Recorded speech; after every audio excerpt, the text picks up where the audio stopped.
In the dark, dark tomb there was a dark, dark street, and in the dark, dark street there was a dark, dark office. In the dark, dark office there were some dark, dark stairs, and down the dark, dark stairs there was a dark, dark room, and in the dark, dark room was where the worst wrestling tropes go to die.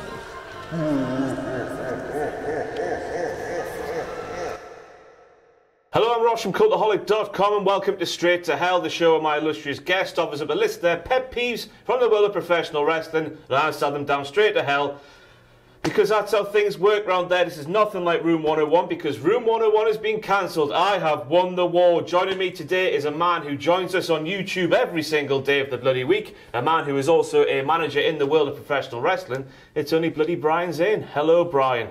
Hello, happy to be here. You know, I've never seen or heard of Room 101, so I'll just take your word for it, Ross. This is like a completely new concept. It's amazing. Okay. So we'll kick things up with a little preamble. We'll ease ourselves. Good wink. We'll ease ourselves in.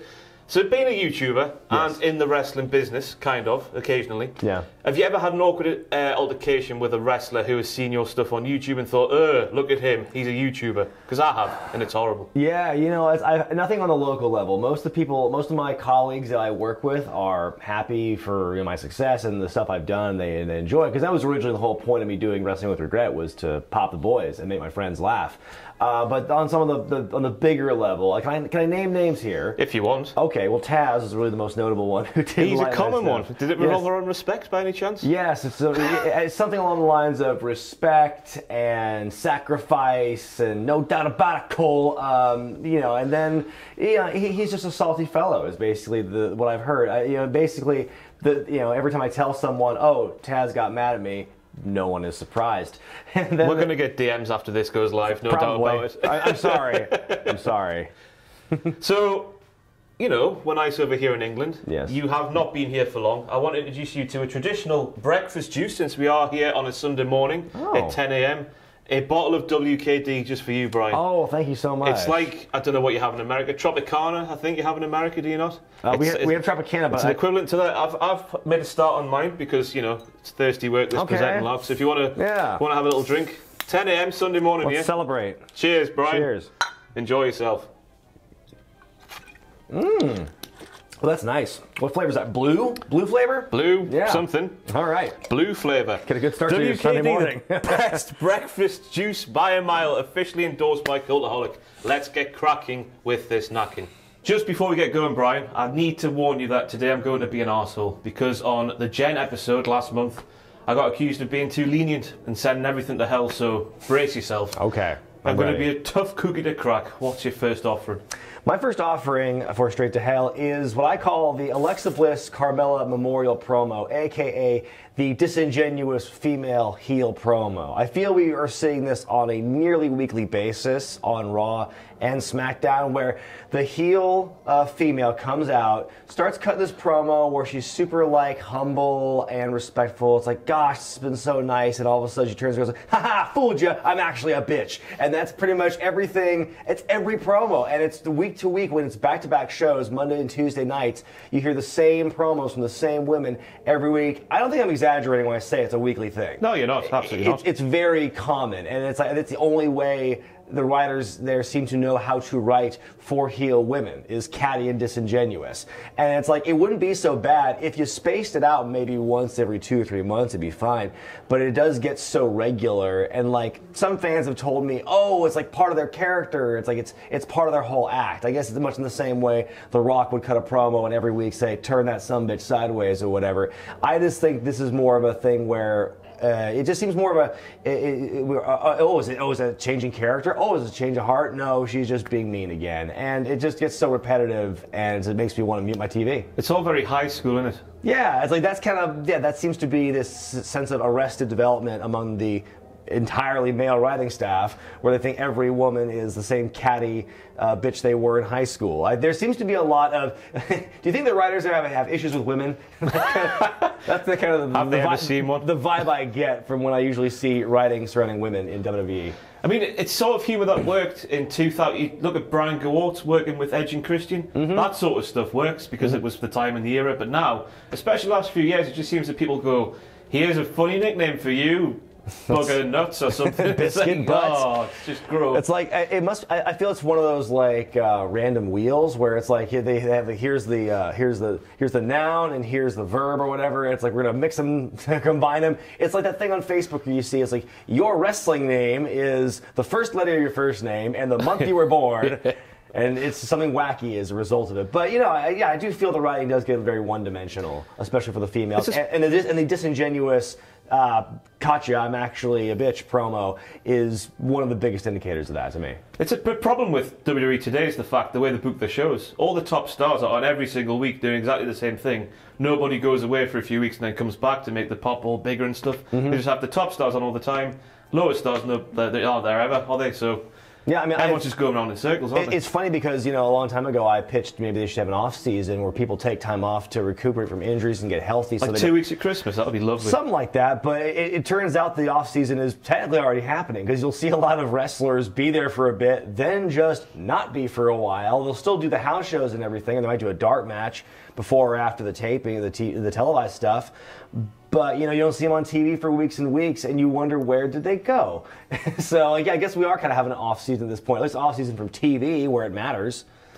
No, I don't want to get off on the wrong foot here, Brian. I'm going to say no to this one. Okay. And there's a reason for this. I think it was elimination I know, Sam. I've got to get the fans back on side, you know. I'm getting cold. Is that it? It's my integrity's on the line here on this show. I think it was Elimination Chamber, and Alexa Bliss obviously won the Chamber match, and she cut that promo. Right. And she had me and Pacitti going all the way until her face changed. And that was but I guess it's the every week thing, isn't it? You're more going for. Well, yeah, the Elimination Chamber, I think, was the beginning of that trend. And actually, if you even go back further to when Alexa Bliss first got drafted, I seem to recall, like, she cut a promo backstage about it where she's, like, super happy about it, and then she kind of, like, had to turn the heel back on. And I don't know if that was an intentional move or just something she kind of had to get back into, or if that was, like, something that was told for her to do. It's, okay, you have to be honest at first, then turn the bitch mode back on.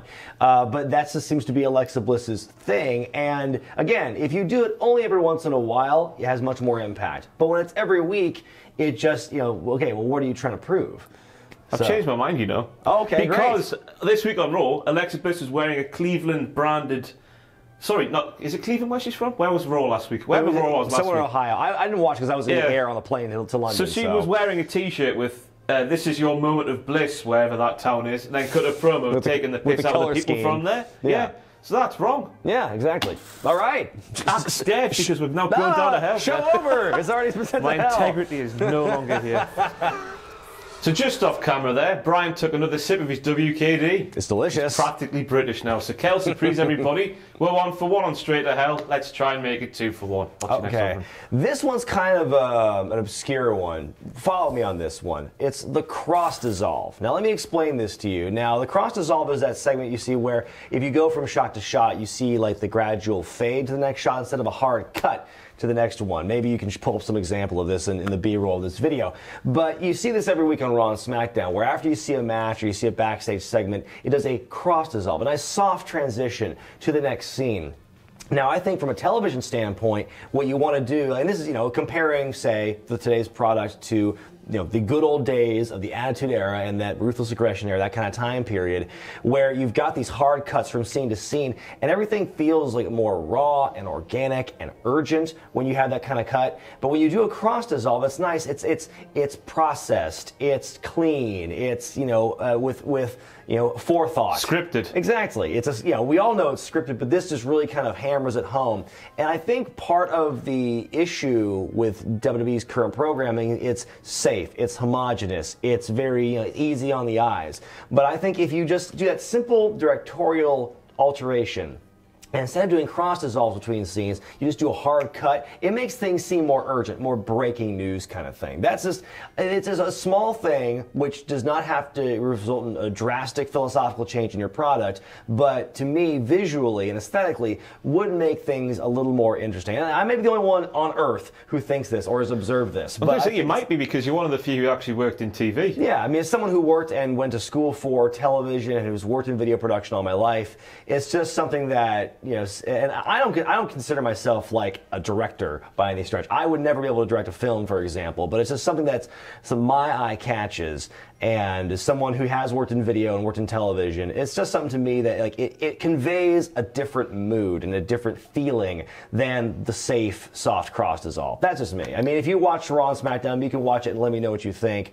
But that's kind of how I feel. You can only imagine the sort of bent over a barrel WWE by the networks that they're on and the money that's being paid to them. Like, we expect a certain standard, you have to make it look this fancy. Yeah, but with something like that, I mean, something as simple as instead of doing cross dissolves, doing hard cuts, like I said, that is not, you don't have to change the characters, you don't have to change the storylines. It's just a simple aesthetic change that many people might not even notice on a conscious level, that I'm sure no network exec would notice either, but it's going to, in a more subconscious way, I think that could just make things feel more like a living, breathing, organic thing instead of this like, here's this segment, here's this segment. I mean, it is kind of like Saturday Night Live in a way where you have all these segments that have really nothing to do with each other, and for all you know, they could be filmed on different countries, let alone different times of day. Nothing feels live anymore. I think having that kind of transition would, kind of bring the live feeling back. Back when I first started watching, the locker room and the backstage area and the ring all felt like one living, breathing organism. Everyone was acting together at once, though independently of each other. Everything feels segmented now. It feels like everyone's on different islands, essentially. Now, working with editors in our Cultaholic office, I've learned there's a certain few things that all editors just hate. Like, for a football fan like me, it's a half and half scarf. If you wear a half and half scarf, you're a horrible, detestable human being. So I'm going to do something unprecedented here on Straight to Hell. I'm going to defer this point to somebody else, and that somebody else is behind the camera right now, not listening to me. I'm listening. Come here, Sam. I'm sitting. Come on, Sam. Come join us. You're Samuel. an editor. So the common cross dissolve. Your opinions on this as an editor. All right. So it's I'm killing this screen. There you go. Keep going. Okay. We're gonna have to get rid of the key on this. Go on. Basically, if it's supposed to be presented as sports entertainment, there is a sports element. And if it's a sports element, you need that realistic aspect. And if you're going to have that, you need hard cuts. There you go. So it's going to hell, Ross. Is it really? There's a shock, because everything else does. Let's hit the buzzer. Yeah, 2 for 2, baby. Wow. 2 for 2. That's never happened before. No. As Brian takes yet another swig of WKD on a Sunday morning. It's for good luck. It's for good luck. So while Brian enjoys that, look at how happy he is. We need to get you a Burberry cap or something now, just to complete the ensemble. What's your third offering? Okay. My third offering is going to be super long indie entrances. Now, I've had about over a decade of experience working in the independent scene on some level on the West Coast. And this is something I see not just as a participant or a part of the show. It's someone who has gone to shows occasionally and seen this.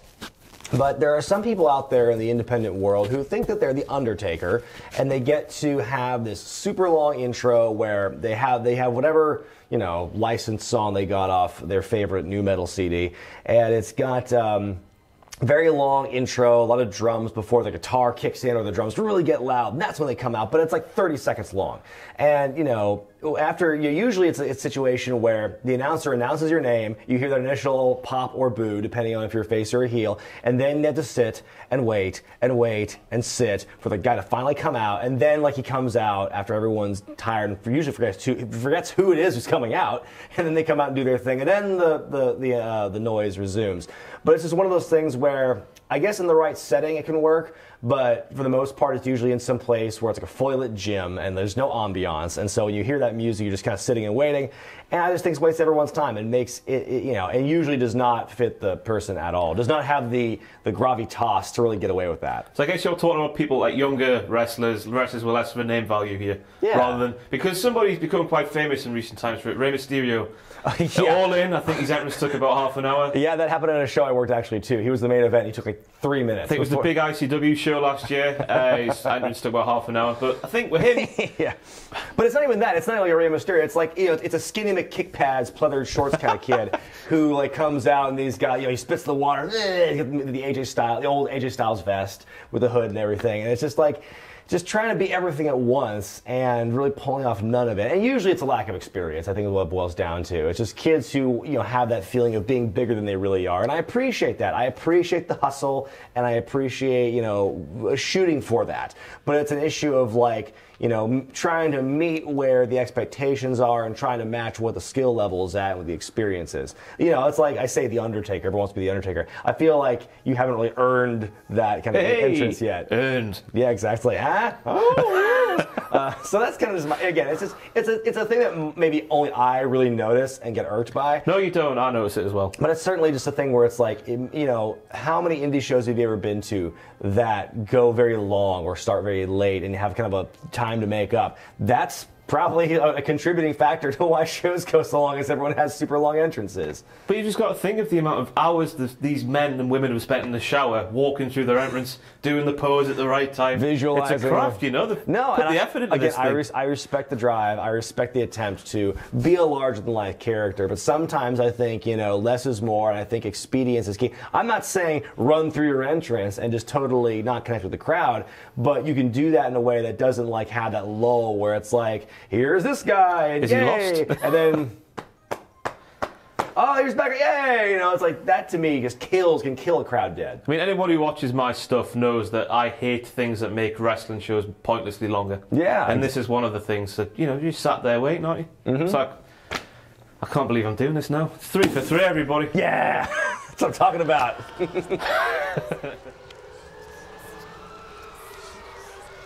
Hello. Hi, we're still here. Shock, we are 3 for 3. We're probably going to be 4 for 4 after Brian tells us what he's going to tell us now. Babyface Bobby Roode. Now, this is coming from someone who never really watches TNA stuff, but I watched enough of it to know he played a really good heel. And then when he went over to NXT and did the glorious Bobby Roode and everything, he played a heel really well. When he was a champion, he was a really good heel champion. He carried that character so well. And then what happens last year, when he gets called up to the main roster, same exact package. The robe, the song, the posing, but now he's a babyface. Yep. And he is super bland, to steal an affectation from Tony Chimmel. He's very, very bland, horribly bland as a babyface. And it's just so uncompelling to watch. Someone who has that kind of gimmick and, and is presented as a babyface, acts like one. My wife There's a weird buzzing noise just started in the background. I don't know if the microphones are picking it up. I doubt it, but just in case people comment going, "Hey, what's that buzzing?" It just started now. We don't know what it is. It's me starting to shake from the WKD. Actually, is what that is. But it's like I remember one time I was watching Raw one night. My wife walks in and sees, oh, who's this Bobby Roode guy? And I do a crash course explaining who he is and his package, his presentation. And she's like, "Why is he a babyface? That makes no sense." No, because nothing about Bobby Roode, glorious Bobby Roode, at all, in any way, conveys, I'm a good guy, I'm a man of the people. He's got like the cockiest theme song in history. The only reason he's a babyface is because people like to sing to his song. Yeah. And that's literally it. You could you could have him still be a heel and people sing the song. I guess WWE's mindset. Japanese lyrics like Nakamura's. Cut it off and just turn into a rap in some language not everyone understands and not everyone in America understands. And that's a good way to make it, unsingable to. It's just, I think that's really it. I think that Bobby almost cuts the same promos that he did. They're so bad. It's not because of him though. It's just because of the substance he's being given. Yeah, I'm going to fight you. And it's going to be glorious. And that's literally it. I mean, like, if he just put a little bit more of an edge to that promo and be like who he was in NXT, that would, I'm not going to say solve everyone's problems, but it would certainly be better than, where he's at now, he's teaming with Chad Gable. I was going to say, it's funny you bring this up now, because last week on Raw, Chad Gable said he's been captivated by the way Bobby Roode carries himself on Raw, that's why they're a team now. He wears a nice robe. He's been wearing he's been watching a different Raw to what we've been watching. I think he's been watching old NXT, and he just assumes that's the Bobby Roode he's getting. But no, it's not the same. And like you can make that kind of argument with a lot of people, like this wrestler X should be heel, wrestler Y should be face. But I think and Bobby Roode ultimately right now is kind of inconsequential to the main product. So really, I'm just kind of splitting hairs. But I think he is a symptom of a larger issue of guys who don't seem to make sense in their current role. I think, again, it's that issue of the roster is so big right now, and it's so overpacked, and that's why kind of the unofficial offseason where people just aren't on TV for a while. And that's kind of a separate issue, but another part of that is just kind of the mislabeling of their characters. And Bobby Roode, to me, is one of the biggest examples of someone who really is kind of cast in the wrong mold almost. He's still, everything about him, nothing has changed from NXT except for he smiles more and he's a baby face and he's a little more boring. I don't know. But that being cast in the wrong role thing, that's your fault. That's our fault going to Road Dogg. Because we sang along? Is that what was it he said on Twitter? Somebody moaned about Becky Lynch being heel instead of face. And he was like, oh, that's your fault, man. It's the story you want to hear opposed to the story you're being told. That's not how that works, is it? And then he did a dance. He did a dance and you're just telling the wrong story. But yeah, I can't argue it. It's just, you look at... Because again, I didn't watch much of TNA. But when Bobby Roode rocked up in NXT, the business, I'm going to take NXT to the next level, all that looking down on the people, it just all worked, didn't it? Yeah, no, he was in Team Canada. He was a great heel. He was when he was Robert Roode and doing the stuff with Tracy, with Peyton Banks, I should say. That whole thing, that was great. I mean, he played a great heel, and NXT was more the same, although he had a more refined, classy look to him because he had the suit and the nice robe and all that stuff. Yeah, a lot of what made him cool. It's really that fine line because everyone says, oh, if Roman Reigns turns heel, everyone's going to cheer him, which I think is completely backwards logic. But it's like, heels. The problem with a lot of heels today is that they're too cool to hate, and so they eventually get cheered. And that's kind of like how we got, Austin and how we got Rock and everything. And so there's this fine line. I think that's kind of what happened with Roode in NXT, where he got so over because he had the cool theme song. But that's literally it. You could give him a not great theme song and have him be the same character, and he would also he would still be booed if he were a heel. Yeah. Because I don't think he has a cool factor. I think really the song elevates him more than anything. He's a great wrestler, but as far as a personality, I think he'd be better suited for a heel. If he didn't have that music, I think he'd still be a heel. He's one of the few on the roster who just should be a heel. Yeah, he's a natural heel. Yeah. Not everybody can play both sides of the field. Kurt Angle's one of those guys, and Shawn Michaels, guys who can be a heel and a face with no problem, and no one has a problem with it. But Bobby Roode, throughout most of his career, has been a heel, and it's worked. So and he's good at it as well. So yeah, woo! Don't know what's going on here now. Look at him go. Alcoholic here on a Sunday morning. As ever on Straight to Hell, we are 4 for 4 heading into the final point. I might just say no now just to get some integrity back with the people, but we'll hear you out anyway. What's your fifth? Gatekeeping. Then I know that's kind of a vague or broad topic, and I know that there's gatekeeping in every fandom out there. But, All In, I think, was a good barometer of gatekeeping because, I think that show had something for everybody. There was, wrestling. Yeah. There was hardcore. There was comedy. All 2 minutes of it in a 5-hour show. But you had very passionate, different opinions about everything going on in that show. And it's just, and not to mention that, it's a subset, or it's a microcosm, I should say, of wrestling as a whole. Because wrestling, you got your hardcore wrestling, you got your just grappling and your technical stuff, you've got your comedy wrestling, and there's a lot of different forms of the industry that can, satisfy anyone's different need. There's literally a type of wrestling for every need out there and every want today. And that's, I think, one of the cool things about wrestling today is that everyone's got that platform and the internet has kind of given everyone a voice. But you've got all these people who say what wrestling should be and what wrestling has to be to make it work. Now, I've been guilty of this on my show. Your dad is as well, isn't he? Yeah, exactly. My unofficial father. He's definitely probably one of the biggest gatekeepers, the biggest public gatekeepers, I should say, of what wrestling should be and needs to be. But I think with wrestling, you have to have an open mind because nothing in wrestling ever stays the same. When people talk about bringing wrestling back to the way it used to be, that's a very broad topic. That's very vague because, your reference point of what wrestling should be, the wrestling you started watching, is going to be different from anyone else's jumping off point. My first taste of wrestling was the Attitude Era, okay? And anyone from maybe 5 years earlier who started watching would say that's not the way wrestling should be. It should be like what the New Generation or WCW was like. And anyone who starts watching that 5 years earlier would say, no. It has to be like, the 80s with Hogan and this and that. And it keeps going further and further back. Some people will say, no, no, Lou Thez is the way wrestling should be, or no, you know, wearing sheepskin trunks is the way wrestling should be. And just, again, everyone's frame of reference is different. So what wrestling should be is just, there's no uniform. There's not a right answer to what wrestling should be. You'll have people who say, I like this comedy wrestling. I like, you know, Joey Ryan and the Dick Druids. And people will say, you know, that's not okay, because that's not wrestling. But it kind of is. It's just part of that whole, it's a part of the rich tapestry of wrestling today. And there's so much out there. And that's the thing. If you know, there's parts of wrestling I don't care for, I don't like. You know, if you plot me down and say, you got to watch this 20-minute match of just technical mastery with people you've never heard of, you don't know what the context of their fight is, I'll say, okay, I'll respect for what they're doing, but I'm not going to like. I'll probably fall asleep, because if no one slips on a banana peel, I'm just going to tune out.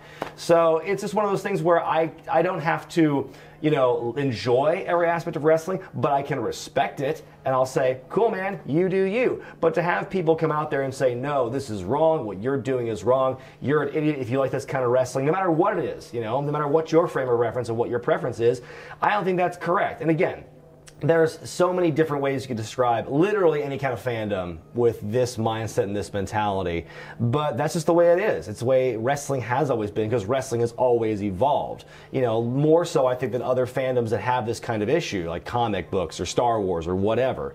I just feel that you know, wrestling is a constantly changing, constantly evolving medium, and there's so many different facets about it that make wrestling great, and part of that rich tapestry, as I mentioned.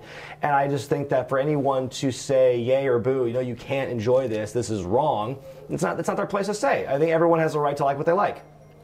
I don't know what more can say, Brian.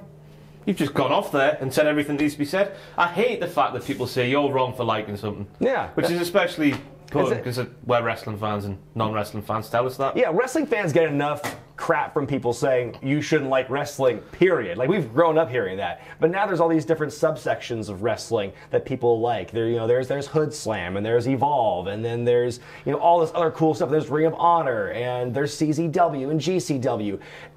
There's so much out there for people to enjoy. And if you like more than one kind of wrestling, you can kind of mix and match. It's a great world we live in as a wrestling fan today, and the internet's helped that greatly. But the internet's also helped bolster the voices of people who just want to rain on everyone's parade. And, you know, I'm guilty of doing a little bit of that in my show on YouTube as well. But I mean, even then, I don't think, like, I feel kind of bad after I say it. And I also kind of think, I'm the same with WTF. No, it's like, I've got to do it because that's the show's title. That's what the show's about. But yeah, it's like, and like I'll say there are some things. There are some kind of unwritten rules, and there are some things within wrestling itself, like logistical things that I think kind of have to be, but that's just from a pure storytelling perspective, and like, here's how you make sense of things. But when you've got no, you know, and I don't want to go into a rant about boo WWE, but it's just an issue of, it's not me like saying, boo, you know, you should be dumb for, you're dumb for liking wrestling, you're dumb for liking WWE.